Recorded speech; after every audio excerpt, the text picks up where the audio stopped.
अस्सलामु अलैकुम वरहमतुल्लाहि वबरकातुहू। अल्लाह ताला से दुआ गो हूँ कि वो आपको ईमान और सेहत की बेहतरीन हालत में रखे, आमीन। अल्हम्दुलिल्लाह हमने हरूफ मुरक्कबात पढ़ लिए हैं। आज हम हरूफ मुक़त्तआत पढ़ेंगे। हरूफ मुक़त्तआत कुरान पाक की 29 सूरतों के शुरू में आते हैं। इनके ऊपर मद होती है और ये मद 5 अलिफ के बराबर खींची जाती है। 5 अलिफ के बराबर खींचने का मतलब ये है कि जितनी देर में 5 अलिफ पढ़े जाएंगे उतनी देर में ये एक मद खींची जाएंगी। तो इसका बेहतरीन हल ये है कि आप ऐसा करें कि मद को पढ़ना स्टार्ट कर दें और अपनी जो हाथ की उंगलियां हैं एक एक उंगली करके बंद करना शुरू कर दें। जब पांचों उंगलियां बंद हो जाएंगी तो समझो आपकी एक मद का टाइम पूरा हो गया। और आप सेकंड भी देख सकते हैं, 5 सेकंड तक इसको अदा किया जाता है। ये शुरू में चीजें आपको देखनी पड़ेंगी। जब आप इसको पढ़ना स्टार्ट कर देंगे, आपकी मशक हो जाएगी इसकी, तो फिर आपको टाइम देखने की जरूरत नहीं पड़ेगी। फिर आपको वैसे ही पढ़ते हुए अंदाजा होगा कि मैंने इसको इतनी देर तक खींचना है। शुरू करते हैं। अऊज़ु बिल्लाहि मिनश शैतानिर रजीम। बिस्मिल्लाहिर रहमानिर रहीम।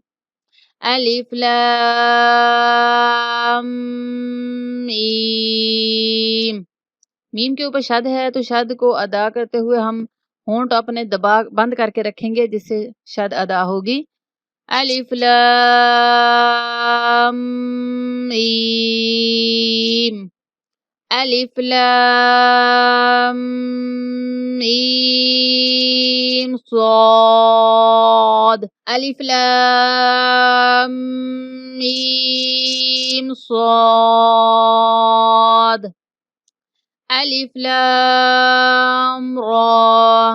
रा के ऊपर खड़ी जबर है, इसको हम एक अलिफ के बराबर खींचेंगे। अलिफ लाम रा। अलिफ लाम मीम रा। मीम के ऊपर शद है तो हम लाम को मीम के साथ मिलाते हुए अपने लिप्स थोड़ी देर दबा के रखेंगे। अलिफ लाम मीम रा।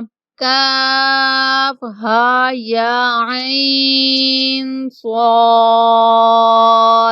काफ हा या ऐन स्वाद। त्वाहा। आज का सबक इतना ही। इसके जो आगे वाले अल्फाज हैं इंशाअल्लाहुल अजीज वो अगले सबक में हम करेंगे। अल्लाह ताला से दुआ गो हूँ कि वो आपके लिए आसानियाँ पैदा फरमाए। याद रखना, याद करना और दूसरों को सिखाना आपके लिए आसान बनाए। अस्सलामु अलैकुम वरहमतुल्लाहि वबरकातुहू।